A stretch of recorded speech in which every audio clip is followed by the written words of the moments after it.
यास्मीन राशिद की वज़ीर आज़म, वज़ीर आला पंजाब और दीगर के खिलाफ इंदराज मुकदमा की दरखास्त। 25 मई को पुलिस ने नामजद फ्रीकैन के इमाम पर जान से मारने की नीयत से हमला किया। दरखास्त का ये मतन है, लाठियों से हमला किया गया, गाड़ी को तबाह कर दिया गया। इसी हवाले से तफसीलात जानेंगे मोहम्मद इशफाक से। जी बताएगा, दरखास्त गुजार ने क्या मौक़िफ़ अपनाया है?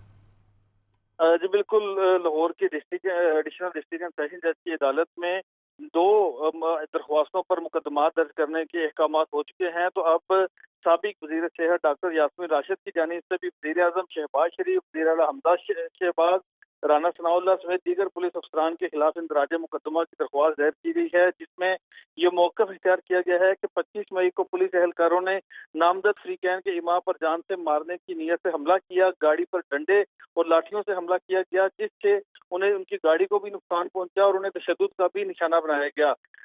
अदालत से ये सजा की गई है कि अदालत वज़ीर आज़म शहबाज शरीफ, वज़ीर आला हमदा शहबाज, राना सनाउल्लाह, चीफ सेक्रेटरी समेत 12 पुलिस अफसरान के खिलाफ मुकदमा दर्ज करने का हुक्म जारी करे। जी बहुत शुक्रिया मोहम्मद इशफाक, आपने अपडेट किया।